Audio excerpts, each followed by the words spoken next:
This Perp back with another episode of the Perp Show. This is the Perp Show Season 4, Episode 8. Yes, man, it's that time of the year again, Perptober, and I'm not alone. I've got special guests in the back, but you know what I'm saying? Let me bring them in real quick. What up, Zad? So, What up, Rashad? What's good, homie? Yes, welcome, welcome. And for those that don't know, this is not live. This is pre-recorded. So when you're hearing this, it's either Sunday or Saturday. I haven't picked the day yet, but most likely Saturday or Sunday, I mean. Um so definitely make sure you hit that like button. Uh Leave your comments in either the premiere chat or just the comment section. You know what I'm saying? We got a lot of things going. Um, Somebody getting chased by cops? yeah, they just found out I was harboring Black Adam. Sorry about that. Oh, Jesus. But yeah, so we got some things to talk about. I'm not gonna be too long. You know what I'm saying?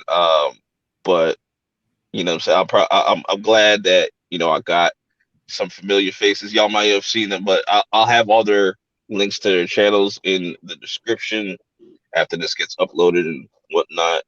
So you can go follow them, sub to them, check out their content and all that. So yeah, man. So how y'all doing, man?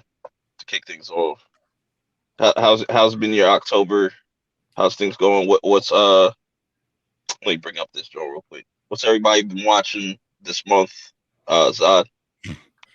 Oh man, like I've had so much stuff. We got that Chucky. I've been watching Andor, which is just the most amazing Star Wars show no one is watching, which is just This is up. crazy to me.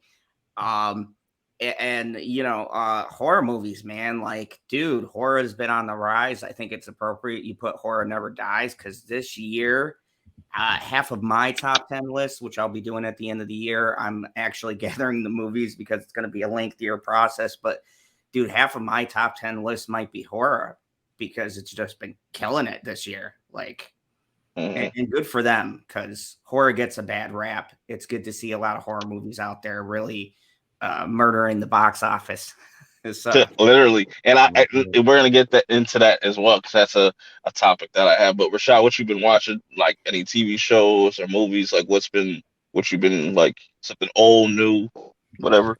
Yeah, October. This is like Christmas to me, man. I'm a big horror fan. I love horror movies. I mean, even the horror that I'm not into, it's just a wide variety of horror movies now. So whether you're into elevated horror, slasher horror, possession horror, they're like there's something for everybody. So I'm not a fan of the possession stuff, but there's a market for that. So it's just such a wide variety of horror movies, and I'm just loving it, man. Like I'm more of a slasher guy myself, so right now I'm still on my high from Terrifier 2. Like to me, that's gonna easily make my top 10 of the year, man. Just I fucking love that movie, and but then there's some stinkers too. Now I watched VHS 99, and I put a review I on see a lot that. of mixed. Yeah, I see a lot of mixed people, mixed reviews on Ooh, that. Yeah. I hated that shit. Like I couldn't finish it. I didn't think there was gonna be something worse than the Munsters, and VHS 99 took the cake, bro. So yeah, so that's that, and then I just finished Raising Kanan season 2, which surprised me Fire. because the first half was kind of lackluster a little bit, kind of boring, but episode 7 through the finale was like fucking fire. I was like, wow, okay.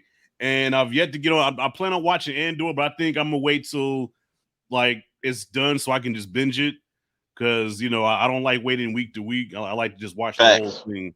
You know what I mean? So yeah, that's basically it. Just a lot of horror movies, old and new. So this month I started out reviewing mostly black exploitation horror movies that Mm, don't get talked about. And I just feel like even though those movies are bad, I just want to acknowledge them that they do exist and they are a part of the horror universe. hmm And that's about it, man.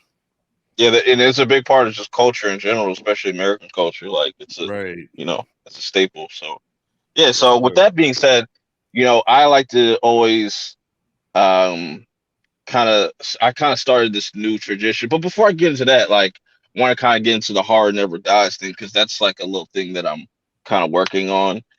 That might be up and ready by next year. I'm hoping around like September ish, maybe late summer. I don't know, but that's just an idea I had because I really am passionate about horror, and I always wanted to kind of just do a horror centric type of show. So be on the lookout for that. I'm still working out like the kinks and exactly how I want to go about it, but I have an outline already. You know what I'm saying, of season 1, 2, and 3 and stuff like that. So be on the Cool. lookout for that. But going back to what I wanted to start doing with a lot of these streams, I didn't do it last time. I think I skipped last time. And that is my letterbox updates. And letterbox is really I wish I would have done this shit sooner because letterbox is really like addictive and really Mm. cool where it lets you like rank all your different like movies that you've watched and stuff like that and rank them and all that stuff. Give me 1 second. I'll write this down. Yeah, I just got on Letterbox like not too long ago. I'm still trying to figure it out, but I'm like, man, where have you been all my life? Yeah, it's just really clean and just like it's a good way for me to keep up with the movies that I've reviewed because I've watched a lot of movies, but I've only like I keep track of like just the movies that I've reviewed. So I wanted to kind of go over that. The last one that I did was back in August when I did the 5th anniversary of the Perp Minded channel, and at Mm. that time I was at 40. I got close to 60, but it's 50. It's 50. It's at like 58 right now. I could have threw like 2 extra ones in there, but it's just like it's too late. I don't want to sit there and just rush out some reviews and stuff like that. So, Wow. um, starting with make sure I got the right one. 'Cause I can't see this little ass thing. Starting with like the bottom row, working our way up. I got 58. It's Terror on the Prairie, straight dog water. Um, Jurassic World Dominion, another trash can movie. Uh, was that Texas Chainsaw Massacre, Dookie, Oh um,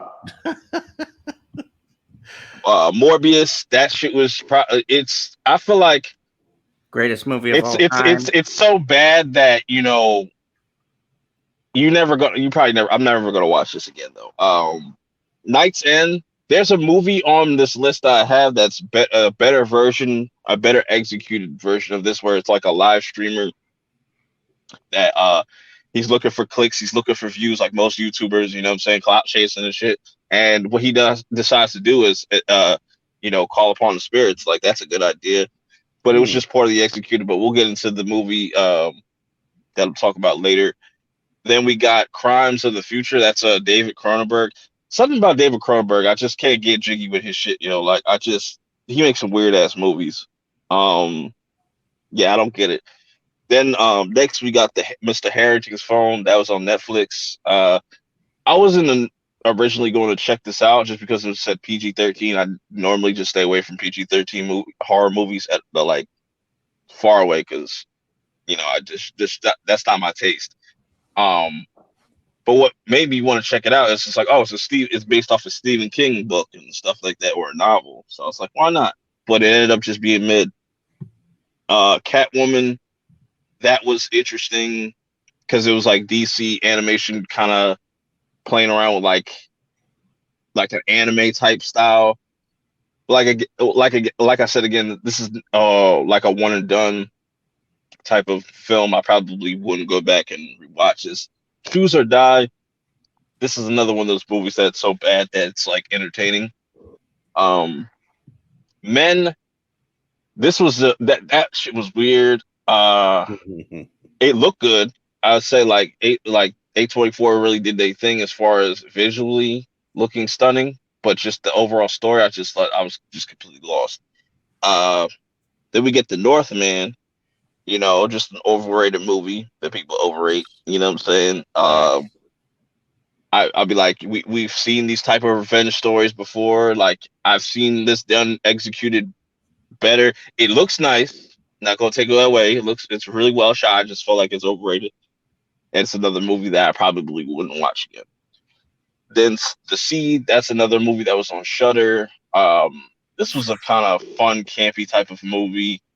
It's pretty interesting for the most part. Spiderhead, I like this movie for the most part. I think it had potential, but it just kind of fell flat. I was just more curious to see Chris Hemsworth play a villain. It was all right, but like I said, it just kind of fell flat.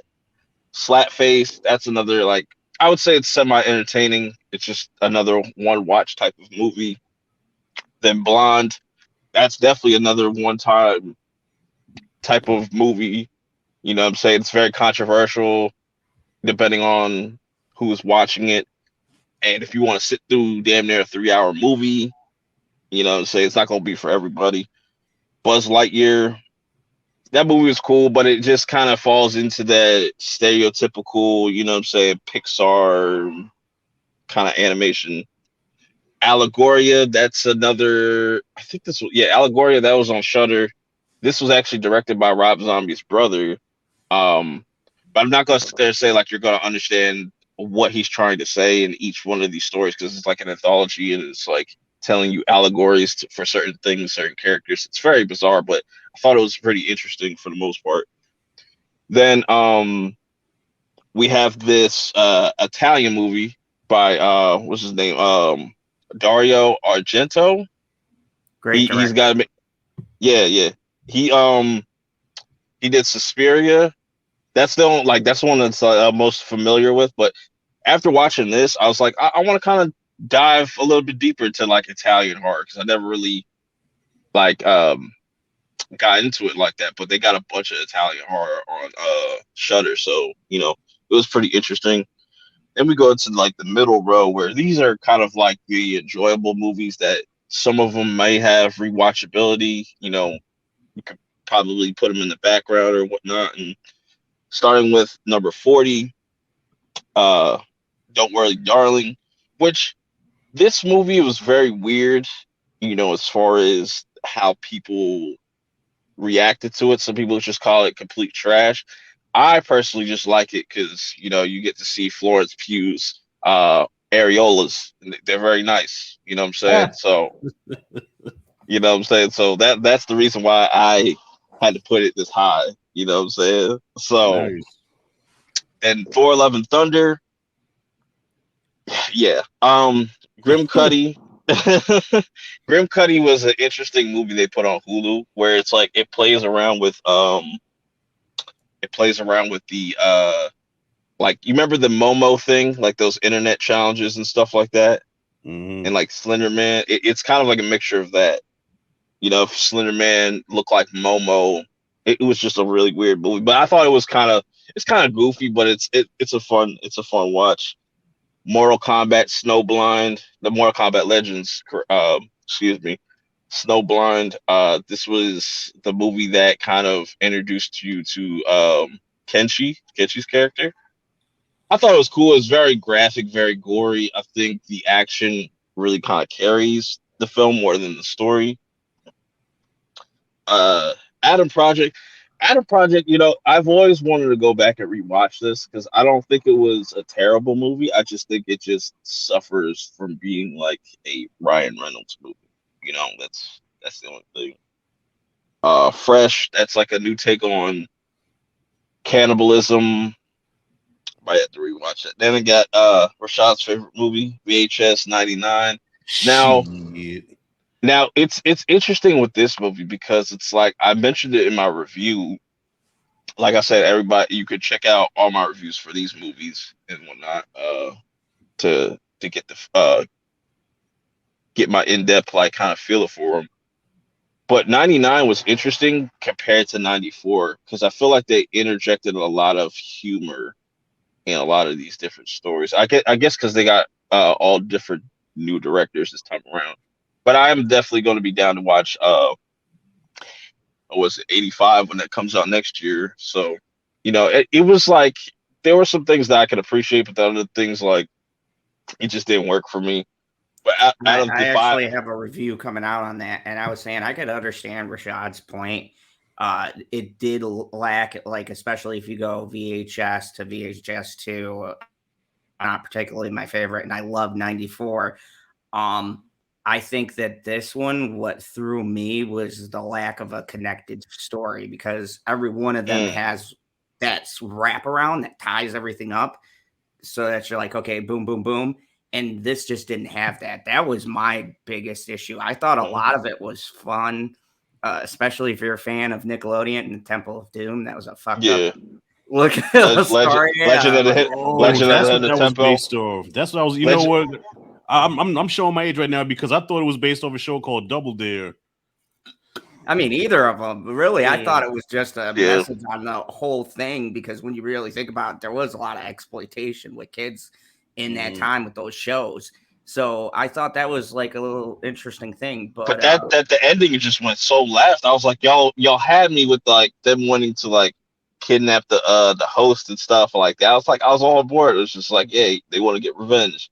But then they just went somewhere completely left. I was like, I don't know. But out of the 5 stories that they should, I probably like 2 or 3. But moving yeah, on from that, Intergalactic. This was Kid Cudi's like animated movie. It has a pretty loaded cast. The animation style reminds me very much of like Into the Spider Verse with that whole frame rate thing. I'm not the biggest fan of that. That's why I kind of put it this low, just because I never liked the um I never liked that whole frame rate thing. It makes it just seem like your shit's skipping. It's just weird and just was giving me a headache sometimes. But it's still worth a watch if you're just looking for something to check out that's more adult themed. It's definitely not for kids. Don't let your kids watch it. But yeah. Mm. Next we got Beavis and Butthead. Do the universe. That was pretty funny, even though it was kind of like a lackluster, like multiverse type of thing. But it was just like kind of a way to kind of bring him into present day. So Top Gun, another overrated, you know, pretty mid movie in my opinion, just because like, yes, I give my credits to Tom Cruise, but if you took Tom Cruise out in that movie, you could put anybody into that movie. Like that movie really did not like push the bar or anything like that. I think they just told a simple story. Probably that's why it did over 1 billion or something like that. But it's just like the special effects, whatever, not the special effects, but like them actually controlling jets. That's cool, but it's just like the story just was very lackluster for me. I think the story hits harder if you were in the military. Like for But me, and th- and my problem is like Top Gun doesn't have no like they tell you we're going on this life threatening mission, but they don't even tell you who the enemy is. So it's like, why the fuck do I care? yeah, they can't, because legally, I know the mission they're talking about, but that's classified mission. It's an actual real mission that happened in a country I can't say, but that was a real bomb run. It was or it's not declassified yet, so they can't legally use the mission or the names of the thing or the name of the flight. But yeah, it was a real mission with real people that happened Yeah. recently, but they just can't use the details. And I get what you're saying, because then you're like, oh, well, it's just like they're going somewhere doing something, and I don't understand the point. But it was a pretty significant thing to a region that may or may not have been oppressed. And, Mm. that's about as much as I could say. But that's why it hit for me. But like, I get it.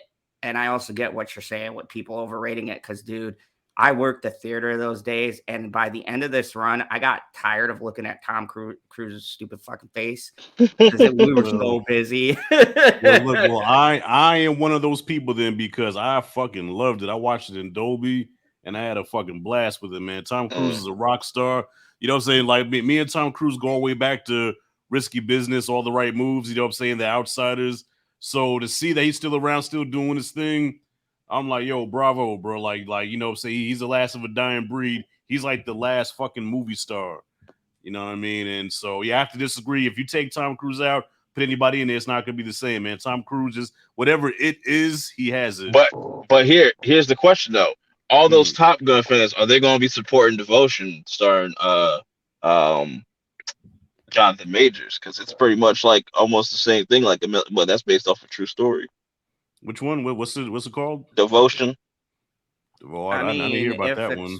if it's based on something military wise, then yeah, you're gonna get vets and stuff going. Like most of these military movies are such big sellers because a lot of people, especially who serve, knows the missions and stuff like Mhm. that. So they will go out and support most of it, give most of them a box office. Even the Ben Affleck Pearl Harbor movie got a box office from Mhm. vets and things Right. like that.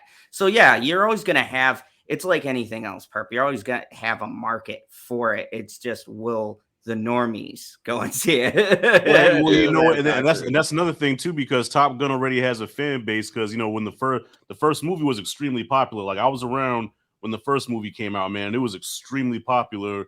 And so, being a fan of that movie, I had the Nintendo game and everything. So when this one came out, like when he reunited with Iceman, like I ain't gonna lie, I got choked up. I'm like, holy shit, I'm I seeing did too. Iceman and Maverick together again. You know what I'm saying? Like that shit hits home to me. So yeah, I think it's mostly like for the fans. Like the fans of Top Gun really love it. But I guess like Yeah. just like just regular I'm more. moviegoer like yourself, Perp. You're like I can give a shit about Top Gun. So this movie really did nothing for me. So Yeah, I I saw. get it. Yeah, I saw it like the fourth week that was out. I was like, it was still packed. I was like, oh damn, that's crazy. Like I give Tom Cruise his credit because like I'm more of a Mission Impossible. Like you give me a Mission Impossible, I'm Yeah, there day one. Give right. me like a dope villain, all that shit. You know what I'm saying? But it's just like a lot of things that just I don't understand at the like I just don't understand why Top Gun Maverick got so much praise because it's like if this was like any other time or if it wasn't Tom Cruise, people would just be ripping it apart like, oh, this doesn't really have a story. Da, da, da, da. But it is what it is. Yeah, But next we got Hellraiser. That's the 2022 one that just came out.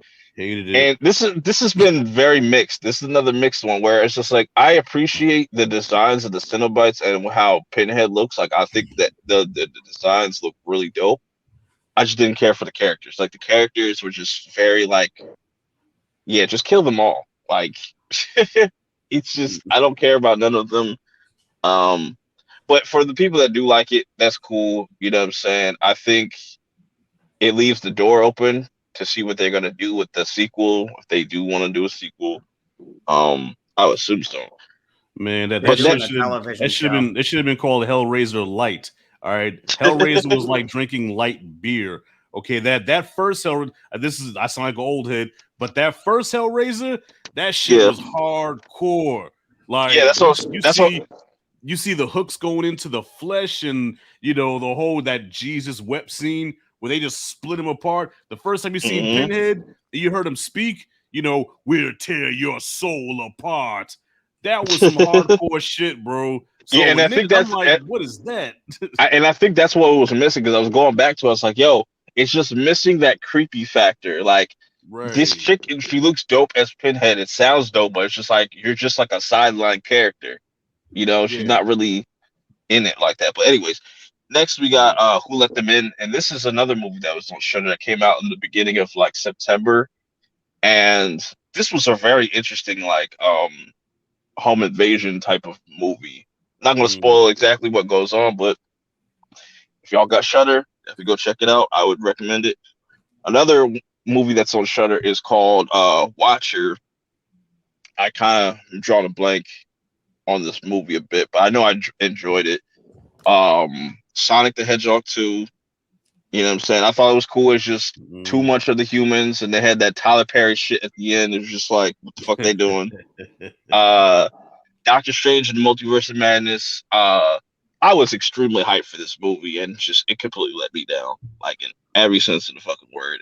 And then Chippendale comes in and makes a better multiverse type of movie, and it's just like that movie had no business being as hilarious as it was. Facts. Um, Bubble. This is another one that is like an anime that has like a lot of big people within the anime, like writers, animators, and stuff like that to come together to make this movie. It's a beautiful looking movie. It's mostly like a musical too, so that's really cool. Dash Cam. This is an interesting movie that kind of plays around with like this new thing that they're trying to do with like Skype or just even Zoom. The guy that directed this movie called Host that came out back in like 2020. where it's like he just made a whole movie out of a Zoom call and stuff like that, and like all the characters used their actual names and they were in their actual houses and stuff to make it like, you know what I'm saying? It was really dope. And Dashcam is kind of similar in that premise, but it's different. It's very similar to another movie I want to talk about in the top 20, where it's like this girl, and you probably seen these type of content creators that like you'll put something in the chat and they'll like rhyme about it or they'll make a song out of it. Like that's what she's the type of person to do, but she's also an anti-vaxxer and stuff too. So it's like it's very interesting. But I don't think it's gonna be for everybody, but I thought it was pretty entertaining when it gets to the spooky shit. Bro, Next she is was the most unlikable character I have ever seen in a movie. You seen it? Yeah, the test of this. Yeah, she's movie, obnoxious. Dude, the test of this movie, and now look, I have some of the views that she did express. Like, I do think some of it's bullshit and all whatever or whatnot, but it kind of offended me because it's like that label being used, and just because you don't like that there's no facts on everything, but I don't want to get into that whole debate. But it felt kind of a little bit like a shot at that. But not only that, she was the most unlikable person. Like, even if you take all of that out, she was the most unlikable character I think I've ever watched in anything except for She-Hulk. Like, those are my top two, number one, like, worst characters ever created. Because if you can get through the first 10 minutes of her, you'll make it through the rest of this movie. But that's just a little disclaimer, because she will annoy you. Yeah, she's just very obnoxious. You know, it's just like, damn, God. you can tone it down. But then, like I said, we'll get into this other movie that I think everybody should watch. That I think it's a much better version of the Dashcam, and also the movie I mentioned that was lower down the list, Night's End. But moving along, we got Bodies, Bodies, Bodies, which I thought Bodies, Bodies, Bodies was cool. I just think the marketing was kind of misleading because they made it seem like it was a slasher. It's more of like a whodunit mixed with like a slasher, but it's still entertaining. You know, it's definitely for that Gen Z crowd, motherfuckers on Twitter and shit. But Bullet Train, fun ass time, really fun movie. Like, bro, I still haven't seen that movie. I'm so sad. Yeah, same. Yes, I haven't seen Bullet Train yet.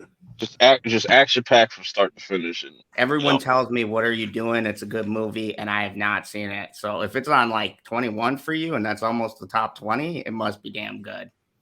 But now we're getting to my top 20 because my top 10 has changed frequently, and I don't think it's going to be the complete final the final list until like we get to the Purp Show Awards, and I'll show everybody my final list, and you know what I'm saying. But this is just what it looks like currently. So top 20, we got Halloween Ends at 20. Wow. And we're going to talk about Halloween Ends as well too. Get y'all thoughts on it. The most contentious movie ever made. but it's like, yo, this movie is literally split a fan base. And I was just like, I was just talking to this with my homie Guru. It's like, yo, because horror is so dope, but we don't have to worry about none of them Star Wars fans and toxic ass Marvel fans. But now they want to bring that shit into fucking Halloween. Leave that shit out of horror, bro. Like, move now. Just say you don't like it and move on. Don't try to say like, oh, this is the next Last Jedi. Don't do that. Don't bring that energy into horror, bro.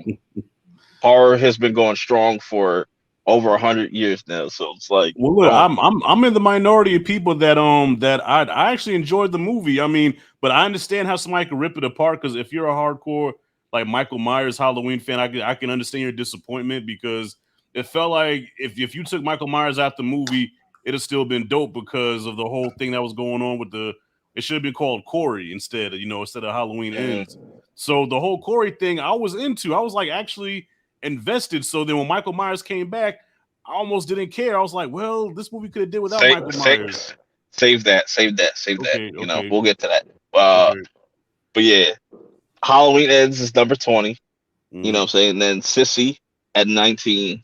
Bro, and I just discovered that movie was fire. Oh my god. Yeah, because I was like, yo, because I was like, because it's just like, it's dope because seeing like movies like this and like Pearls, it's like we don't really necessarily ever see that many female slashers like that are actually the killers. Like last time we probably seen that was like what, like Pamela Voorhees or some shit like that. That's probably like the most iconic female slasher. Misery.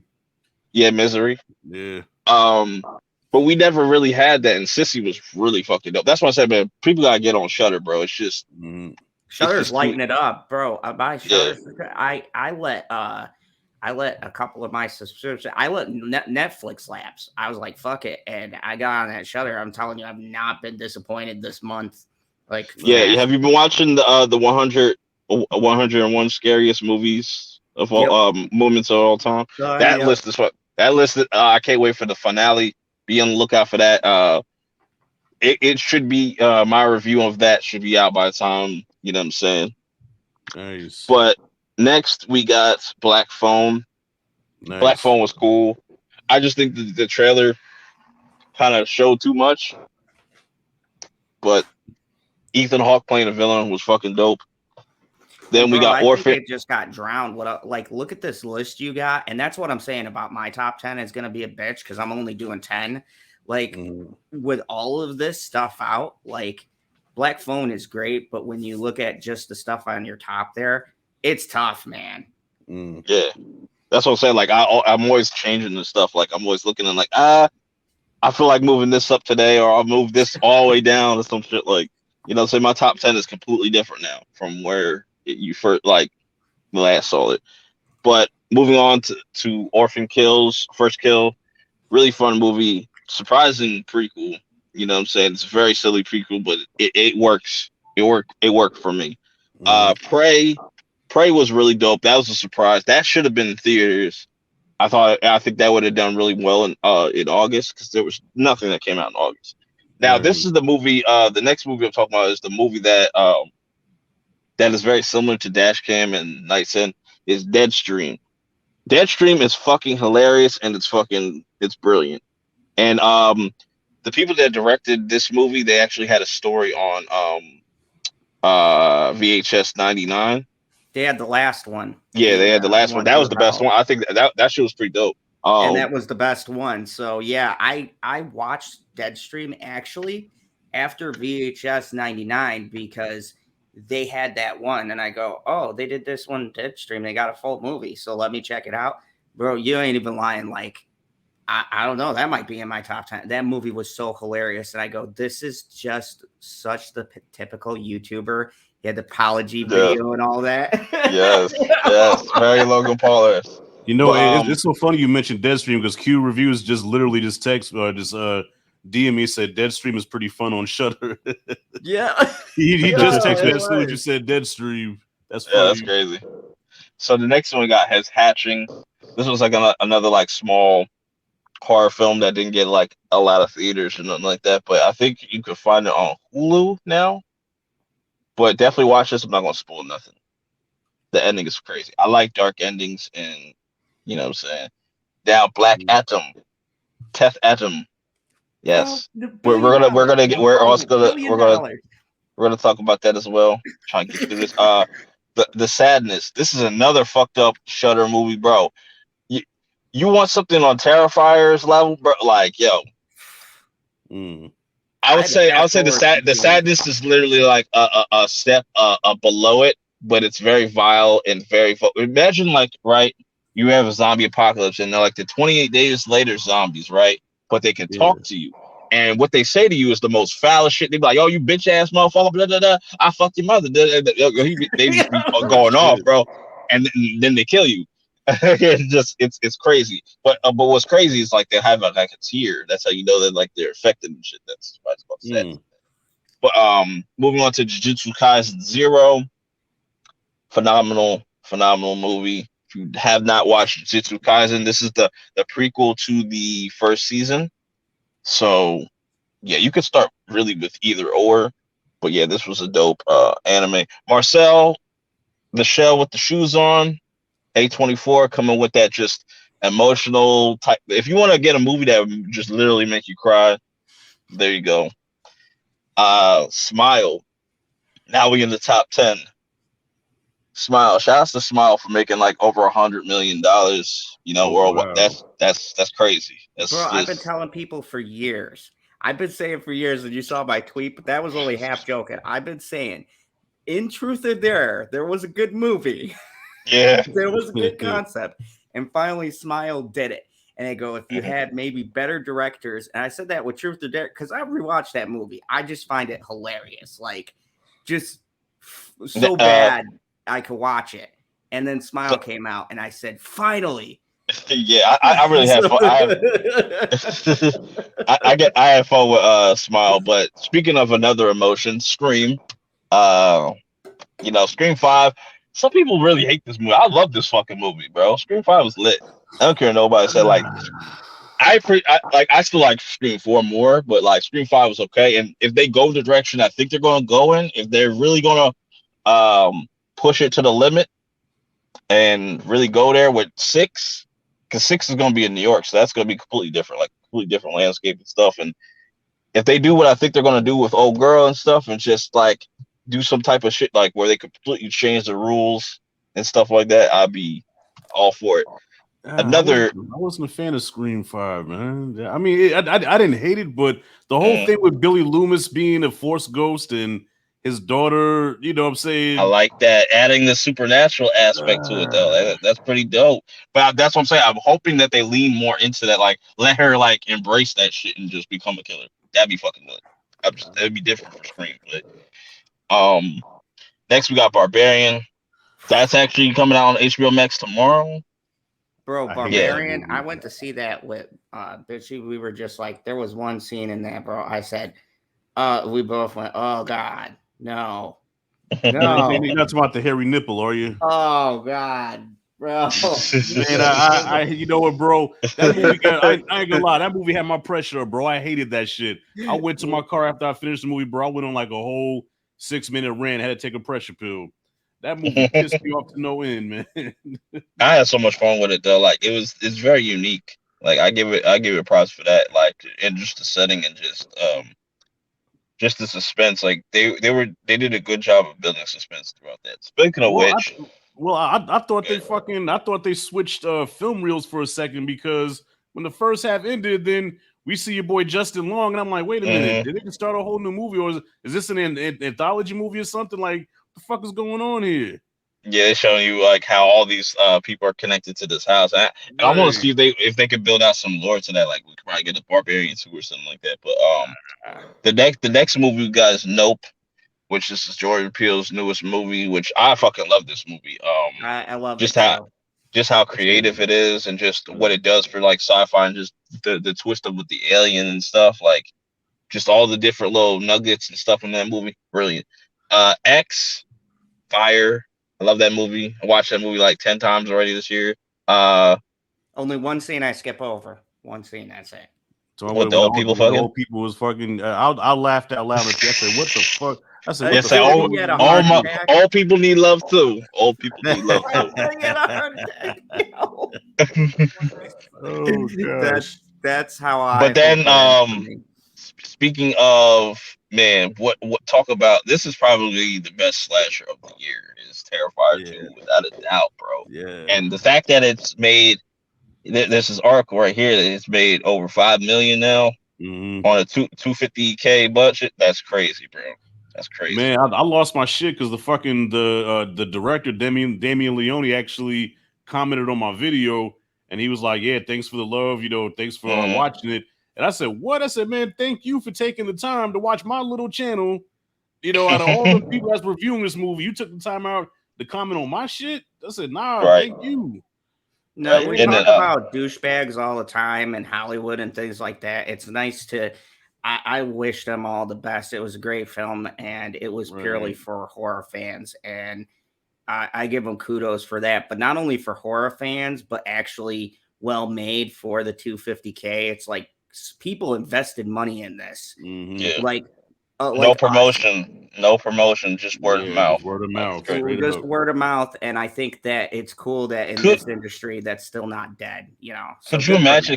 Because I made a tweet like what? Imagine what he could do with $1 million budget, like Jesus, best movie ever. Just like it's just incredible. It was incredible with the first Terrifier that he made that off a $35,000 budget. I was like, Well, did you see the wow. one before that, All Hallows Eve, where I still haven't gotten to that. I still haven't gotten to that. I But haven't seen that one yet. it's on Tubi. You can watch it for free if you get a chance. Because people say they don't know the background. They don't realize that All Hallows Eve actually introduced art. So if you go back to that film, it tells you a little bit more about his origins. Because before I watched Terrifier 2, I went back and go, oh, they did tell his origins, but it's in a movie no one's ever seen. So check it out, guys. If you haven't seen it. So next is the best superhero comic book movie is the Batman. The Batman. And then the best horror movie of the year is Pearl, hands down. Like just that performance by Mia Goth was just that movie surprised me, bro. Like she fucking knocked it out the park.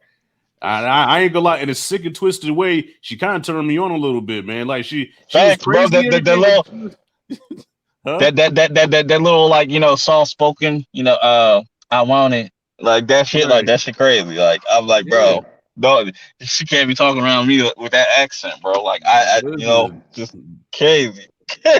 Look, I had to check myself. I said, man, why am I attracted to psychos, man? Jesus. And then number one is Everything Everywhere All at Once. Great film. Haven't seen this.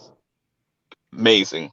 That's what I'm saying. This year has been crazy. So moving on, that was my Letterbox update. You know what I'm saying? So next we're going to go into you know what? I'm gonna move this down. We're gonna say that those last two.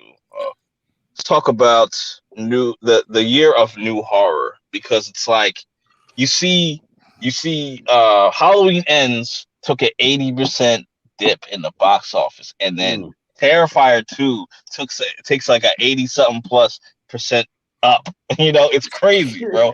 And it's like you just see how more people are fucking with the new horror more so than the legacy, the legacy horror that like the Screams, the Halloweens, the Hellraisers and stuff, and it's interesting. So Scream did a decent haul too, though. Yeah. I'm just saying, like I'm just saying, you kind of you're starting to see a pattern where Scream, I think it doesn't it's still a part of like the more of the modern day. I would say that like this current like newer, what I'm saying, and I think part of that is like Scream not having so many sequels. You know what I'm saying? Scream only has 5 sequels, and I think that's good for them, because now it's just like they can't really run into like oversaturation or anything like that, where Halloween has what, like 13 movies, Friday the 13th has like a gajillion movies, Nightmare on Elm Street has a gajillion, and it just kind of dilutes the whole kind of franchise over time. So then when we get these like remakes and reboots, people don't like them, or it's just like it doesn't even come out well, and just but a lot more people are. Go ahead. Oh no, I was gonna say, it's just time for some new blood, man. I mean, I said it in my video. It's almost like watching Terrifier 2 and watching Halloween Ends. It's like watching Jordan on the Wizards and LeBron coming into the league. You know what I'm saying? Like he's not. He's Ja. No, you know what I'm saying? Ja. So Jordan is like, he's Michael Jordan. Everybody knows what he's done. We love him and everything, but your time has passed, bro. It's time to move on. So now LeBron comes to the league and you're like, holy shit, this guy's a fucking superstar, So yeah, we've seen, I don't know how many Michael Myers, how many Jasons, how many Freddy Kruegers, but it's like, hey, give us some new blood. And now we have Art the Clown, and stuff like that. So, it's only natural that happens, evolution. Even you see Smile beating out Halloween Ends and stuff like that's crazy. Yeah. Yeah. And like I bring this up again, like Terrifier making $5 million on a $250K budget, it's just crazy. It's just but Art the Clown. If Art the Clown's around for 30 years, and 30 years from now, people are gonna get tired of Art the Clown. But that's the thing, isn't it? Though, that I think when you look at even the budgets too, smaller scale stuff that is being more diligent with their money. And don't have an access, they are appreciating the little techniques that they have to do, which is given a uniqueness. you could take the principle back to any of the first movies that came out, right? Those original Halloweens, Michael Myers, Friday the 13th, Jason, and Freddy Krueger, those all had small budgets at the time and grossed a ridiculous amount of money, which spawned to their franchise. So it's something about having less money that you see more quality, because they have to put more quality in it because they're not working with the big studio budget. And that's been a debate now for a while with, when you get to that point, when you reach the mountaintop, right? And I think that's what Marvel is going through right now, right? I mean, they're being cheap on their fucking VFX, and they've still grossed more this year than probably anybody. But they're too big. They're too big to fail. Money, you neglect the finer details, and I think that's what you see. Horror is very niche. It's always been niche, and it's a very underrated category of films. It gets shit on by the critics constantly, even the best movies, and so it sits in this space where I think there's more creativity that they're allowed to have versus like action movies, dramas, and things that are always being micromanaged. That's just I'll give you some pushback on the niche thing, because I feel like, yes, in like the 80s and 90s it was more niche, but now it's like more accepted. I talk with a lot of people at the theater and people that I work with that just absolutely don't like horror because of the fear factor. But like, you're right, it does reach a younger generation. Like, for instance, my daughter, she loves horror, but I got her into that. Like, we watched John Carpenter's The Thing together. That was like, nice. Yeah, and aliens and all that. That was how I introduced her. And like, now she's looking up Terrifier and all that. I go, no, don't watch that without Dad. Yeah, don't watch that yet. And that's what I said. Like, that's the I hate mentioning this, but like the anti-woke, that's their wet dream right there. Because art, like, definitely, like, if you're a female, I feel bad for you, man. You come across, because if you're a dude, all you do is get your head chopped off. I've noticed that about Art. He only chops off dudes' heads and just kicks them off to the side. I'd rather that than the bedroom shit. That shit. Yeah. Well, and two, that's also another thing to think about, is that so like Halloween Ends is backed by what, Lionsgate, or I forgot the studio that backs them, but when you start to become part of the studio system with horror movies, then that's when you have, you have to implement this, you have to put that, you have to have this representation, and you can't do this. So the thing about Terrifier 2, I think that's special, is because it is pure, unadulterated, raw. You know what I'm saying? They made the movie that they wanted to make without anybody telling them, hey, you can't saw our arm off, okay? You can't use bleach and salt, okay? That's just a little too much. They did exactly what they wanted to do, and so when you have a pure movie like that, people gravitate towards that shit. Like, I mean, because moviegoers now are smart enough to know when studios interfere with shit. Like, we've seen enough movies and we could tell, that was added in last minute. Okay, they shoehorned that in last minute, and it just totally just kind of leaves you discombobulated a little bit. Right. What I'm saying? Yeah. So hopefully Terrifier, hopefully it stay in the realm of independent filmmaking and not saying, okay, well, Lionsgate say, oh, let's pick up, Terrifier. No. I see. I've been seeing like different like people interview Damien, and he's talking about like he's all about his artistic integrity, like keeping that artistic integrity. He doesn't want it to go too crazy. Like, he has 3, maybe 4, like a Terrifier 3 and possibly a 4th movie, but he wants to right now he just wants to kind of do a trilogy. But right. But yeah, I just think that new horror and just horror in general is in like a really good spot, and like there's a bunch of different like documentaries. Like, I was watching this Blumhouse horror compendium series. It's like a 5-part documentary. Like, it's just going through like the history of horror, like from like where it was in the 30s and 40s and what was going on at that time, like the Great Depression. And then we go into like episode 2, where it's like talking about like a lot of the 50s going into the 60s, and just how people were like terrified, like of just everything, just the war and everything. And then we get into like the 70s, and then I think the next episode is going to be all about the 80s and 90s, and then the last one's going to be about like God bless modern the horror 80s. stuff. But with that being said, let's what would y'all say is the worst horror movie of the year so far? I would say, because people say that Halloween Ends is the worst movie they've seen. I was like, you have not seen Jeepers Creepers Reborn, bro. That I'm is with you. Are we all locked out? Dude, Jeepers Creepers. Okay, look, I go from seeing movies like Barbarian, Black Phone, everything on your list, right? I noticed you don't even have Jeepers Creepers. Jeepers yeah. Creepers 3. I didn't finish the movie. But I have a whole movie on like the theatrical experience. It was terrible. Oh wow. Bro, this movie, that was what we were all talking about with the corporate feel. Like, look, I know that dude had some really fucked up shit, and I Hmm. get it that he couldn't do the movies, but like that was the worst fucking movie that I have seen this year. Like, I joke on Thor or whatever because I didn't like it, but at least they gave a shit. Dude, Jeepers Creepers did not fucking care It's this. about anything.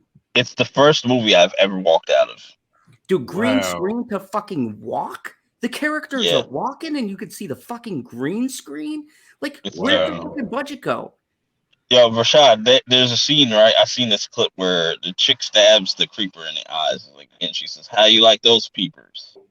Oh my God. Bro, You know, there's a reason I skipped it. There's a reason I skipped it, bro. Because let me tell you something. I'm such a big fan of the first two movies, and then when I saw 3, I was like, "Ooh, this is not too good." So when they announced 4, I said, "Okay," but I saw some of the stills, like the still images, and I'm like, "This doesn't look Yeah, good." no. Nah, I'm gonna skip it. And the fact that the director, whatever, in the credits, somebody caught this that like he dedicated it to like the victims of the past director. You know what I'm saying? Like it was Oh just so wow. weird. I was like, what the And, fuck is wrong with you, bro? bro, I was like, dude, you were lucky because you walked out of that fucker. I watched that whole thing, and keep in mind, because like I was saying, I didn't walk out of Thor, so I haven't walked out of a movie in years. But bro, I'll tell you what, that movie tested every fiber of my fucking being, from literally the first fucking frame till the last frame to that bullshit dedication. I literally was so angered because, like, look, Jeepers Creepers 3 wasn't a masterpiece, but I saw where it was going, and I would have been happier seeing that setup. Even if it would have been crap or whatever, at least we would have got the OG characters back, and it would have been something somewhat interesting. But they took the soul out of that fucking movie, and they corporatized it, and they didn't even put money behind it. Like, you can't pay for special effects. Are you fucking kidding? Dude, the scene you're talking about when she stabbed her, did you see how fucking horribly shot that scene is? Everything in this movie, from the dialogue to the technical to the fucking practical effects, was absolute garbage. Oh wow. Yeah, and I'm offended because, like you, Rashad, I'm a huge fan of Jeepers Creepers. I love Jeepers Creepers 1, and I'm in that small minority that really likes 2. Like, I thought it was, Facts. No, two was like, fire. Yeah, yeah, it two was fire. leads Yeah. right into it. I thought, cool, that was great. And 3, I understood where he was going with it. Look, it wasn't that great, but I got what the setup was, and I was all right with it. But bro, like you're a studio. You have money to make it better. You took it from someone who did horrible shit, and you have a chance to, like, Jeepers Creepers Reborn. Get that bullshit out of it. Reborn's Right. bullshit. So Bro, I'm sorry. it's all That's good. where So I'm at. it pretty much settles that debate. Like, if y'all think that Halloween Ends is the worst thing that you've ever watched, fucking Jeepers Creepers Reborn, and then come back to me. Well, But I haven't seen Jeepers Creepers Reborn, but I mean, if I had to pick one, it would be VHS 99. Like, damn. luckily, I watched it at home. But if I was at the theater, I would have walked out, man, because that shit was atrocious. That was horrible. I said, "What the hell, man?" But bro, let me tell you, you saw Jeepers Creepers 3, you'd have been like, 99, not that bad. Hey, makes But 99 look like fucking like Citizen Kane. So, moving on to that, we got like two more things I want to talk about. Halloween ends and the future of the franchise. Now, I know we all have reviews on it and stuff like that. I just want to kind of get y'all thoughts on it overall and just like, and where they could possibly take this franchise. Like, do they continue and just like go supernatural this time and like Corey, or because I have a theory, like maybe no, I don't know, because I was thinking like. Because at first I was thinking when Corey stabbed himself in the neck, right? I was like, oh, he's not gonna die because the chick that got stabbed with the fluorescent bulb, she still lived and she obviously can't talk. So I was like, oh, they setting this up. But then Michael comes around and snaps his neck. But maybe he could have transferred his soul into his body. I don't know. Just like on some Dewey Dembala shit.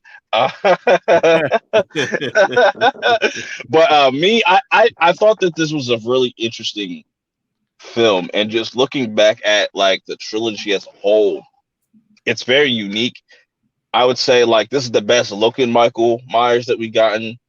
I would say this trilogy has given me the best kills because like going back to the original Halloween, like Mike was a dummy. Like you had a clear shot at Laurie, when he's coming out of the doorway or not, and like he swipes down and you completely miss. I'm just like, bro, you're right there.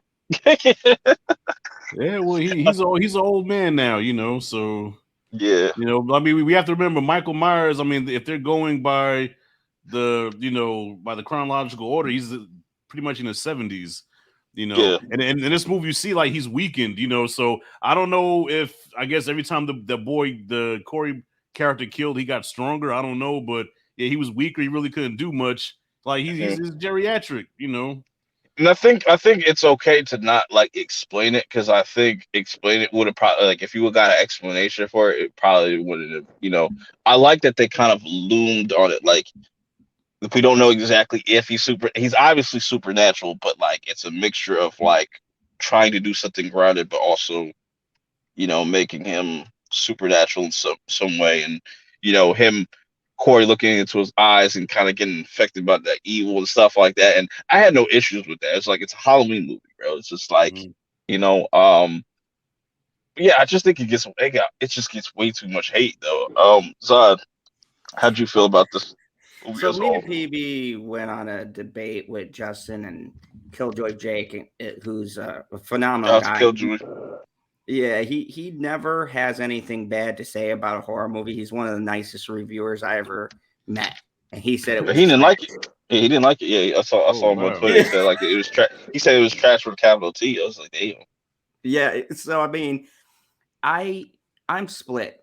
I've got more of love for, like I said, Jason and Chucky. Like if they fuck that up, you'll hear me rant. Michael Myers, I never really had much of a connection to. I just respect the craft in that John Carpenter film, but I've never been like. At first, I thought Michael copied Jason. I didn't realize that was the other way around. But Jason does it better, so fuck him. Technically, Anyways, technically, like I had to rewatch this movie because I remember watching the '06 one, but like Black Christmas really was like the like that started it. Yeah, how Black yeah, Christmas. like Halloween took a lot from that movie. So like Yeah, the like POV shots. so my feelings on this is that I agree in one sense it does get a lot more hate than it deserves, but I agree in another sense. And here's the issue with this film, is that it's a great contained movie, but it's terrible in a trilogy because Facts. you started something and this movie does feel vastly disconnected except for the last like 10 minutes from the whole entire trilogy. And now it pissed me off because I like the Corey stuff, and it pissed Halloween fans off because they wanted the Michael stuff. So I think this But movie doesn't but fulfill anyone's thing because I but you know wanted. what? But what you know what's fun? Not to cut you off though, but you know what's funny about that, right? We just got a movie that was all about Michael. That's what All Kills was. Like he was just going through killing motherfuckers. Yeah, Right. But like people hated that shit. I would have It's been like happy with Kills just ending it there personally, but I think that they should give it like 10 years and take a break because I think one, this movie is very polarizing, and two, I think that it's got a good send off for Michael. He's definitively dead.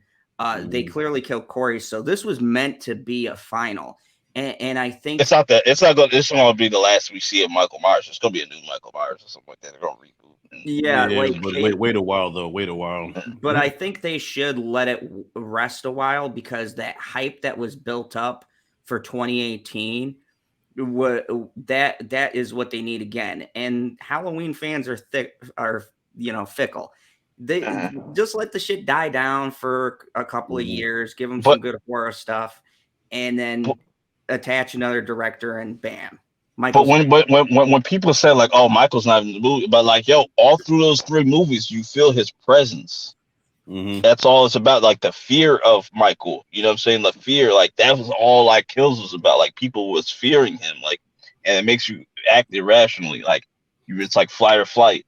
But like I like Kills. I enjoyed Kills, man. Listen, as a slasher fan, I'm not very hard to please. Okay, as a slasher fan, give me a slasher who is menacing. Give me some creative kills. Okay, I don't care if the characters are dumb. I don't care if if you have the screaming blonde bimbo who's running and then she falls. Like, okay, this all comes with. This is all part of the formula. So I was entertained by Halloween Kills, but by Halloween Ends, okay, I understand the criticism, but I'm a sucker for movies where the character starts out as like a nerdy geek, and then you see him descend into madness and then become crazy. Like a lot of that movie reminded me of Christine. If you ever seen the movie Christine, there's definitely scenes from that. Like almost beat by beat Christine all over again, and I love that movie. But I will say that was another criticism that people were getting. And I go, yeah, it's a lot like it, but that's about a car, and there's different parallels there. Yeah. And like people have been using that argument to say this sucks. I think it's just one of those. And look, Halloween fans, and this is going to be a hot take, and I'm sorry if I offend any Halloween fans who see this, but y'all are assholes, because when Rob Zombie's ones came out, I was on a fucking island with that movie saying those two were fucking awesome. And that now all of a sudden, years later, they were like, "Oh, Rob Zombie wasn't that bad." So it's don't you hate that shit? Bro, I'm so tired of that shit happening. Like whenever like something comes out, like, "Oh, this is so trash. It makes this look better." I was like, "No." So you're telling me that this movie disrespects the franchise, but like Busta Rhymes spin kicking the fuck out of Michael Myers didn't? Come on, bro. Let's stop doing that shit. Like, come on, bro. Like, get that out of here with that shit. Because that to me, out of here with that shit, bro. Like people saying Ends is worse than Resurrection. Okay, I saw that piece of shit in the movies, bro, when he says "trick or treat, motherfucker" and kicks him out, I damn near walked out. Me and my father both almost walked out. We were like, "What is this bullshit?" Isn't that the only thing I could see people like actually like having fair criticism is the very end. It's just like the end fight with Laurie and Michael. That should have been a little bit longer. Yeah, well, I heard they shot like 4 or 5 different endings. Like they shot an ending where Laurie dies, and of course they shot the ending with Michael going through the meat grinder. But there was like 4 or 5 different endings that they shot, and I guess for whatever reason they went with that one. But Rashad, Rashad, what was your thoughts on just the movie overall? Like, you know what I'm saying? Did you hate it as much as other people, or you were just in the middle with it? Nah, I gave it a C in my review. Like everything Zod said, I agree with 100%. Like the Corey stuff, I was actually invested in, and then when the final battle did happen, I was like, damn, I was so invested in this story. Now we're going back to Laurie versus Michael again. But overall, like I gave it a C. I thought it wasn't bad at all. You know what would really pissed off fans? I would have done this. I would have said fuck him, and I'd have just been like, I'd have had Corey kill Michael, and then take his mask. Bro, there would have been riots in the theater. I don't care, because I was like, yo, this is what it's about, bro. Like when she's talking about, oh, evil never changes, just changes shape, whatever. Evil never goes away, just changes shape. I like that line. That's a bar. But actually, I thought they were gonna go the Jason Goes to Hell route at first, because remember, Jason Goes to Hell, he just kept transferring his soul into different bodies. So I thought they were gonna do something like that, where it was gonna go from Corey to somebody else. But the fact that it stayed with Corey, I was like, okay, I'm with this. Yeah, and Yeah, I and you think know I what think else is shitty too? Them, like, I heard them bashing it. I said, dude, don't bash the actor. If anything, I give him credit because he did a great job. You hate him this yeah. much, like, Facts. and I think that like it's really But it gets into that shitty thing. Like, look, when it comes to like Star Wars or stuff like that, that's different because corporate people came out and said shit. But Mhm. these directors never said anything grossly offensive that I read. They just took a they just chance. want to try to tell the best story that they think that they Right. can like They had that fan. both. Yeah, They yeah. switched it up. Yeah, that's Middle what I'm saying. Like grade. nobody gives this movie credit for just trying to do something different. Like because like you look at the old Halloween movies, it's the same shit. Like Michael escapes president again. It's like fucking Mhm. Batman and Joker and shit. Like come Right. on, bro. And but what I like about this trilogy, when you really think about it, like they teased that back in 18 with like the one doctor that he had, because he went crazy because he's the only one that really talked to Michael and stuff, and he looked into his eyes. So that Mhm. was always like a theme in each one of these movies, like the effects of what Michael does to people. And I like that they don't just focus on Laurie, they focused on the town, and like what does the town feel about like this killer running around and stuff like that. And you see Dude, that that like was my they're argument. You heard me. but you see in Kills, what a lot of people, it goes over a lot of people's head, is like their rage. They didn't even know who they were going after. They were just like an angry mom, just Right. chasing the literally chasing the boogeyman that they didn't even know what he looked like, and they ended up getting an innocent dude like killed. You Yeah, know what I'm that's why I saying? loved every aspect of that movie. And people, I would argue with people. And now that this came out, everyone's like, oh, Kills was good. Fuck you guys. Anyways, I would argue with people like, no, because that's what people do. And I would argue with them. I go, look, I'm up in fucking Wisconsin, okay? We got Hall of Fame serial killers over here. Do you think the towns that these people lived in were ever normal? Fucking Chicago won't build a building where Dahmer's house used to be. They teared that fucking thing down. And to Mm. this day, it's a fucking vacant lot. That's how affected everybody in this community, the fucking city, was by one guy who's not supernatural. Now, picture this motherfucker terrorizing Haddonfield for how many fucking years now? Yeah. Right. It makes Yeah. sense. Like, Traumatizing. But going before we get into like where this franchise could go, I definitely think that this was the best opening scene of any fucking oh yeah, Halloween movie. Like hands that down. kid, because it really reminded me. I don't know if y'all seen the movie Trick or Treats, not like the one that came out in '82 or whatnot. Like it was like this little kid always playing pranks on this babysitter and stuff like that, and that's what it kind of reminded me of.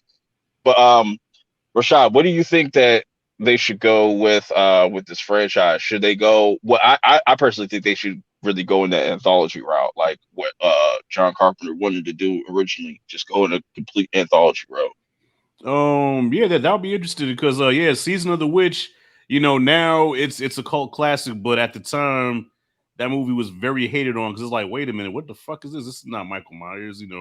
Mm. But now, I think the horror fan now is a little bit more sophisticated and a little bit more open-minded. So I think if they go that route now, I think it'll be better received as opposed to back then. But I say for right now, I say just let Halloween just chill. Just go on ice for maybe a decade probably. They're gonna come back in like 5 years, like when it's the 50th anniversary. It'll be Okay. H 50 or some shit. Damn 50 years. Fuck. So okay. So even if they want to do that, okay, so yeah, at least a few years. Let us miss the franchise. And yeah, if they want to go the anthology route, go ahead. I mean, there's so many stories to tell. And how much can you do with the guy with the mask with the fucking knife? Yeah, and they're setting up the Exorcist next year. So oh boy, they gonna fuck that up. I already know they gonna fuck that up, bro. They God. gonna fuck it up. Unless they go Why? all practical. If they go all practical and they really just like, it's almost like them paying homage to the '70s version. Like I'd be Yeah. probably down for that. Like I think that it shouldn't be a shot for shot, but as long as they go practical and it's just like they really kind of go back to like the roots of the shit and they don't make it like a whole CG fest and stuff like that's what that pray for the devil shit reminds me of, like some bootleg fucking Exorcist Exorcist, shit. yeah. Yeah, well, I Bro, think I was that's what saying the kills same horror as thing. well too, man. Is all the CG. Like I hate CG blood. I hate CG in a horror. You know what I'm saying? That's what makes Terrifier stand out so much, is because it's all practical effects. It's organic. It's in your face and you feel it. You know what I'm saying? Like the eye spots that shit. The eye can tell when something, you know, if it's CG blood, you're gonna say, okay, that's not real. When your brain says it's not real, it's not gonna scare you. But if I see something where your arm is actually like hanging off and shit, yeah. That was my one negative point for Sissy. I only gave it one negative. I think I gave it like a 9 out of 10. And my one negative was it was all practical, but that part where she stabs her and then pulls it out, you could tell that was CGI because of how the blood splurted out. It just looked like an effect. And I went, fuck, you were doing so good the whole movie. And but the ending where like she's bashing the one chick, whatever, that was practical. Oh, that's all, like that's what I was saying. The whole thing was practical, and that's the issue. And like you could see a stark, it just reminded me of that, because you could see such the contrast between a digital effect versus a practical effect. Right. And I was like, holy shit. It took me immediately out of the movie because I was like, damn, man, you were doing practical effects. I forget what movie it was that they brought up on the 101 scariest horror movie moments, where this dude, like, I think it was what was his name? I'm drawing a blank on his name, that he was talking about. He's like, I didn't know how they figured out how to do the whole like decapitating the head, and just how he broke it down. It's just it was really interesting and stuff, like how they would do that shit back then. But yeah, that was just the Halloween talk. Let me know how y'all feel about it in the comments below. Where do y'all see the future of Halloween? Getting into this last topic, then we're gonna just wrap it up. Black Adam. Everybody saw Black Adam? Black Adam. Yes, sir. What's your thoughts on it, Rashad? I dug it. I mean, I wasn't 100% in love with it, but I thought it was a fun time at the movies. I took my son, and he was like, his eyes were like 50-cent pieces, man. He was into it. And then, of course, the big reveal at the end where, you know, we get that, with Soups came in. Of course, I knew about the leak, and so when it happened, I was like, but my son, he was like, Superman. I'm like, you know what? I hate the internet because I wanted to react like he reacted, but I couldn't. I still reacted. I was like, damn.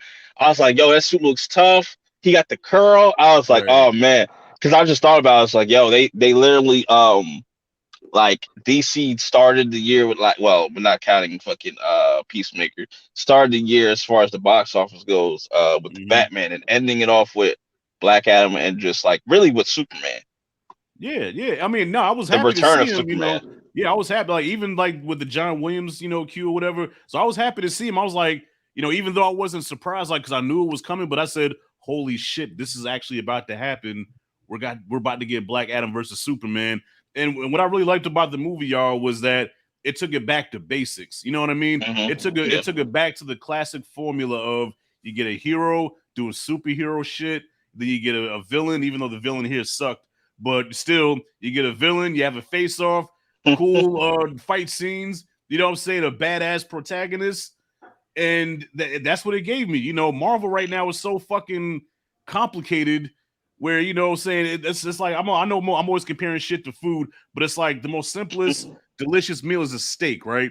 A steak really requires just fucking salt and pepper, and you cook it in a fucking cast iron, you know. But then you want to add all these, you know, sauteed mushrooms and onions and red wine and, you know, little just dressed it up. I'm like, dude, just give me a regular fucking steak. And that's what Black Adam was, man. Just a regular seasoned steak that I can enjoy. Okay, so. Bro, you knew to ask me last, because let me tell you something. let me fucking tell you something. When they introduced Black Adam, because I was nervous. I was like, is The Rock going to do The Rock, or is he going to do Black Adam? And look, I read the fucking Black Adam comics. Yes, they changed some of the backstory, and it does leave out some stuff. But as far as the character, when he fucking ripped that dude's arm off, I screamed in that theater, along with my coworkers who saw the pre-screening. We were jacked from beginning to fucking end. Like, bro, like, he killed people. You know how great it feels to see a fucking hero movie where the hero actually kills people? Again, it was so fucking refreshing. And he just didn't kill them. and they just didn't like cut away. They showed him fucking like frying somebody from the inside out, and he tosses the skull like fucking Hamlet. I was cheering, bro. And when he took Sabak and just ripped him in half, bro, that shit was epic. And tell him the Man in Black sent you, bro. There were so many. There were so many good lines in it. There were so many. How does Purp put it? Quotables. There were so many fucking quotables in this movie. Sarcasm. Him learning about sarcasm and stuff, and right. Well, even his intro, bro. His intro. I think he had the best intro of any superhero that I've seen. Like just like you see him with the hood and him floating, trying to shoot. Like that was like the best introduction to a superhero that I think I've seen on screen. Like just period. Stop. Full stop. Like this movie. I still wouldn't call him a hero, but you know, because he doesn't want to be a protagonist. You know, It like I was so giddy, and I'm loving that the critics are trying their hardest to pan this movie like they do every DC fucking movie that comes out, and the overwhelming majority of people are saying it's good. And like, look, I gave this thing probably higher than it really deserves. Realistically, it's a typical superhero movie, but for me, it's so high because, like Rashad said, it didn't have to be fancy. It just had to be enjoyable, and I enjoyed every fucking frame of that movie. Could the story have been better? Yes. Could the characters have been more fleshed out? Yes. Was there some technical issues with some of the CGI? Yes. But it did everything I wanted it to do. And even knowing the Superman cameo, when he said basically fuck you to Amanda Waller, and then he came out of the smoke, like he blew up that screen. I love that. That's our ongoing joke with Amanda Waller. Like nobody listens to her. Like, who are you? Like, nobody listens. Send them all, bro. I got goosebumps because I knew. I was like, oh, this is where they're going to introduce. I know how they're going to play it off, right? Because like it has to be excited for Shazam 2 now too, because like after that movie, I think they're going to have some type of post credit where Black Adam is like, who's this fraud and just who's this jabroni or some shit like that, and then Shazam 3 is going to be Shazam, Superman versus Black Adam, like the animated show, and like somebody's going to get rock bottom through a building, bro. It's going to be awesome. You know what's funny, bro, is that was my introduction to Black Adam. So Zod, it's good to hear you talk about the character because I found out about Black Adam through that animated movie, Shazam, Superman versus Black Adam. And so then I'm like, I never heard of the guy. So when I saw the animated movie, I said, oh shit, we have a evil version of Shazam. Okay, you know, he seems like a interesting character. So I wanted to know from a fan of Black Adam, okay, did The Rock actually capture the character? Oh yeah, hands down. Like even if you watch the animated series, like Shazam talks very serious. He's very stern. He's not sarcastic, even when he's been in our world now for a while. In the comics. You mean Black Adam? Yeah, Black Adam. Like he's no bullshit. Like, and basically he doesn't give a fuck about the superhero politics. He is strictly for candor. That's all he cares about. He does not care about the outside world unless it directly affects his people. Then he fucks somebody up. And so I like that they introduced that subplot because that's very true. He is all about his people. I liked how the Rock's voice to me matched what I pictured. And even if go back through and watch the animated stuff, the cadence of his voice and everything, I could tell the Rock was putting in effort. And I said, like, when people were like, oh, he's just acting like himself, I go, no, I've seen all the Rock's performances. I know getting cash Rock and actually trying. Like Faster, that was the Rock actually trying. Fast and Furious, that's a paycheck. This one, he's actually like giving us something different. You could tell how he's hyping it up. The Rock's been out there hyping this up himself, like holding this thing on his back. And shout outs to The Rock getting that shit done, getting Henry Cavill back, yo. Like that, he deserves a lot of fucking like praise for that shit because like he even said the overseas was even trying to have Henry Cavill come back and shit. He got that shit done. Well, that's why I don't know what the fuck DC was doing. Like I was on another live stream today and I talked about that. I said, how is it that you have the most popular superhero probably ever in Superman and you sit him on the bench for years where we haven't got Man of Steel was into like next year be 10 years since Man of Steel 2. Yeah, That was Walter Hamada. Ant-Man's got a whole trilogy. Yes, Ant-Man's whole trilogy, and we've had one Man of Steel movie, and for some reason they sideline Superman, but then Peacemaker gets his own fucking show. I'm like, well, what the hell's going on here? So I don't know if the Flash movie's gonna reset everything and they just kind of start from scratch. It's supposed to. Yeah, because I say, man, if you want to do this shit right, man, start with Superman and Batman as the foundation. Okay, you want to build your championship team, build it around them, and then build from there. Now, to me, like when I looked at the JSA, I was like, I could see Shazam fitting in there more than like the Justice League, or maybe the new Justice League team will be Batman, Superman, Wonder Woman, Aquaman, Hawkman, because he's there now, and probably Shazam. Or if they probably, I don't know. Oh, sorry. I'm sorry. Go ahead. No, I was just gonna say I don't know how many people they would want for that Justice League team, or if they're gonna start off small and then expand over time. But The Rock laid out a plan, and I was listening to this earlier. They had an interview with The Rock, and he said how he imagines it going is the Superman movie, which was confirmed and been greenlit, and then he wants to do Shazam and Black Adam and their movie first, and then do a Superman and Black Adam versus type movie, because this shit was set up. And that's why, if you notice, they snuck it in there, but they showed him killing the wizards. So he already planted that seed, which is fucking clever because nobody talked about it, but I fucking noticed it. If you look at the first Shazam movie, and he said this was years in the making, and that's why it's in Shazam also, because he helped produce that as well, which most people don't know. In the first Shazam movie, when he talks about the one who betrayed them, that was the setup for Black Adam. And then Black Adam referenced it when they showed him killing all the wizards and the one trapping him. So what I think they're doing is they're setting up Shazam to have a fight because that one wizard is still alive, assuming he doesn't get killed off in this one, that he's going to come back and be like, whoa, this motherfucker. That would be a great post-credit scene. That'd be a great post-credit scene. Imagine the post-credit scene go, you see the old wizard, right? And then Black Adam just pops up behind him. It's like, I'm back. Or like tell him the Man in Black Century or some shit and just like punches a hole through him or some shit. Like, that'd be fucking crazy, bro. That would be buck ass wild. Word. I'm with it. And then Billy has to. I think Billy's definitely gonna have to grow up. I think this is gonna be definitely the movie where he finally starts to take things more serious. Because he's gonna have to with Black Adam. Because I think when they cross paths, like with the Shazam family, baby Eddie, might die. Oh, someone's gonna die. Somebody. He's gonna kill somebody. I think he's gonna kill Eddie though, because that would be like the most likely choice. Well, I have a question here about the whole, because I'm not an expert on the whole Shazam Black Adam lore, but I have a question. So when Shazam shared his power with his siblings, right, they all became Shazam versions of themselves, right?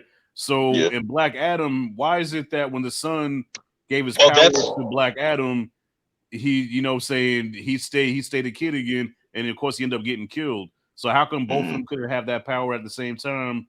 Like with Shazam, I think he transferred all his power to him. But that's an interesting tease because the chick that he's with, that's supposed to be Isis, and they're probably going to use that, and she's going to probably become Isis and Black Adam too, or something like that. Okay. Yeah, like there's a thing, and when they did that transference, they were in that cave, remember, of the magics, and then he said stand in the circle, and all of the circles lit up. You can spread out the power amongst people, but see, he also weakened himself because he doesn't have the full power inside of him. So yeah, he still is Shazam, but he's not like Shazam at 100%. Now he's split. Like Black Adam's the good depiction of like what you should do with those powers, like what you can do with those powers and stuff. He's a threat. That's a problem. He's a problem. 100%. Like pretty much, Black Adam is a god in the DC world. There's only like 3 people in the whole DC universe that I think it can head on take him on. Even Superman can't really. It's John Constantine, Swamp Thing, and what's her name? Zatara. They're the only ones who could actually give Black Adam a fight, and like Constantine could beat him. The other two would have a really tough time. That's how powerful. Like even Superman can't win against him completely. Well, I seen, because I seen the animated movie where Superman had problems with him because I guess Magic. Superman kind of has a weakness for magic. Yeah, So and he also has Black Adam has that weakness to what was that the material that was it's made about out of the great value vibranium. Yeah. That was made up for the movie. He really doesn't have a weakness except for when he says Shazam, which is never. So that in the comics, that's it. But I let it go because I thought, they were gonna set it up, and then it went nowhere anyway, so they probably forgot about that. But his only weakness really is they have to trap him. That's seal him. Well, you know what? Well, and that's a criticism. Okay, putting my critic hat on, that's a criticism I had about this movie because when you watch a movie about a hero or anti-hero or whatever, you know what I'm saying, script writing 101, they have to overcome an obstacle. They have to overcome danger. You know what I'm saying? So never at one point did you feel like Black Adam was in danger of dying, or even because to me the definitive superhero movie is that first Superman, where even though he's going up against Lex Luthor, but it's like he has to make the decision of, okay, do I save California from blowing up or do I save Lois Lane? You know what I'm saying? And then he gets introduced to Kryptonite, where Kryptonite almost killed him. So it's like, damn, how's Superman going to get out of this? So at no point when you watch Black Adam did you say, how the fuck is Black Adam going to get out of this? Or how damn, he's I want to see him. I want to see him, But I think get over this. You know what I mean?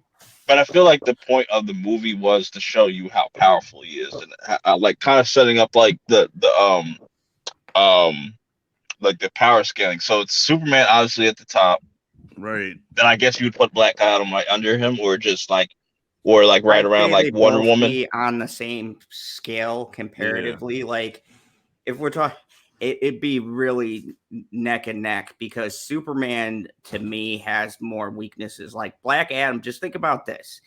Motherfucking 5 wizards throwing spells couldn't do shit. The one wizard got lucky because Adam got distracted. Like that was it. He had to lock him away. They couldn't kill him. So would you put like Dr. Fate and like Wonder Woman underneath Black Adam? Oh yeah, Dr. Fate would be a close second because he could literally they nerfed his powers. Like he could literally jump through points of time, and he can lock people in different eras of time if he can't take them.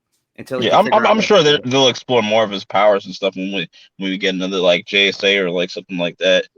You know what I'm saying? Yeah, I had so much fun with Black Adam. Like I saw it twice.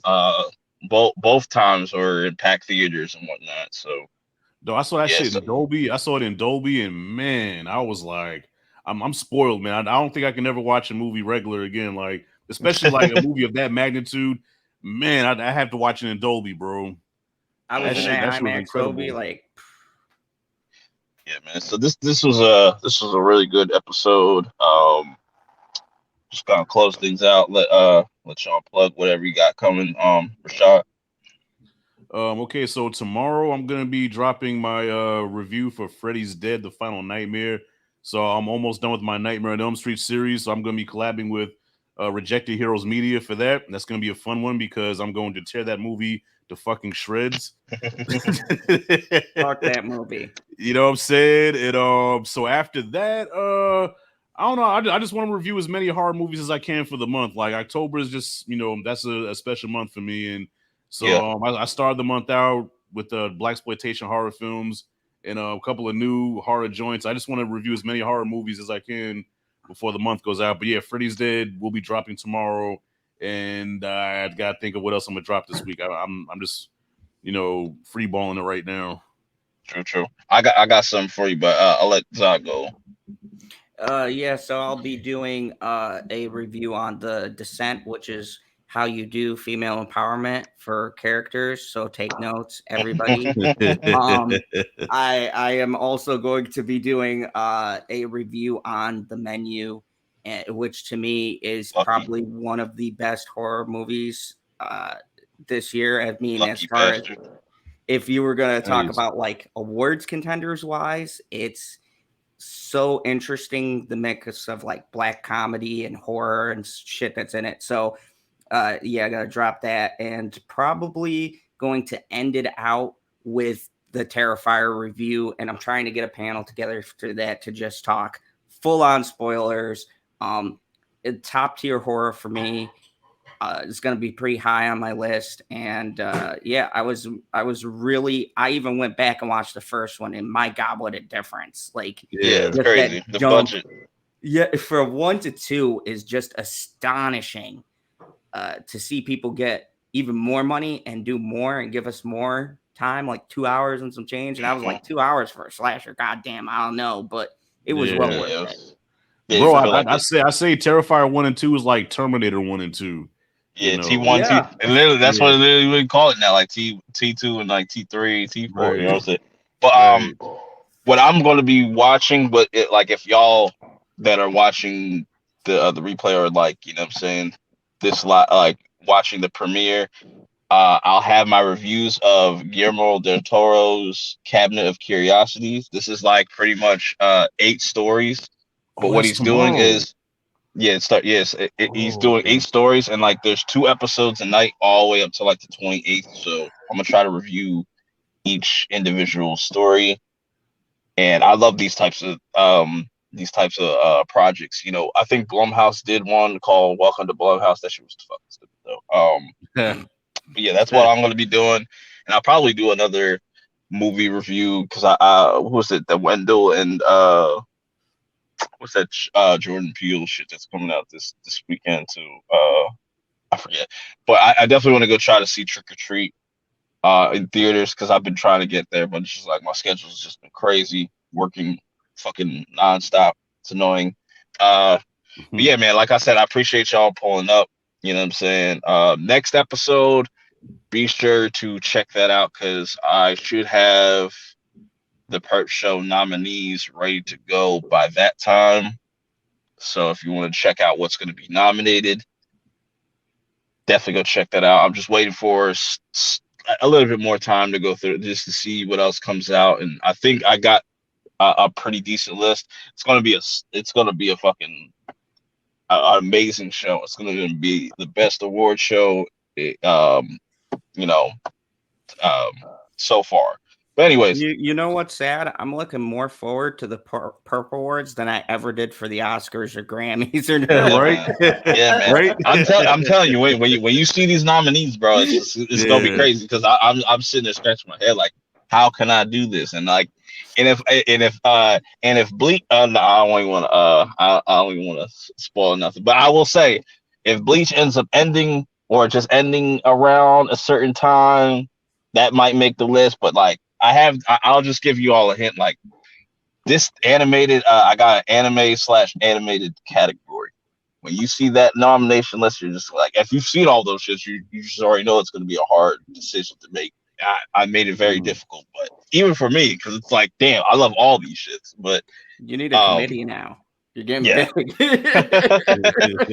Yeah, but yeah, be on the lookout for that. And I appreciate everybody pulling up that has checked this out. Definitely go check out my previous episodes. Definitely make sure you go check out my 5th anniversary celebration of the channel. That was a really dope stream. Yeah, so till next time, I'll see y'all in the next one. Peace. Peace.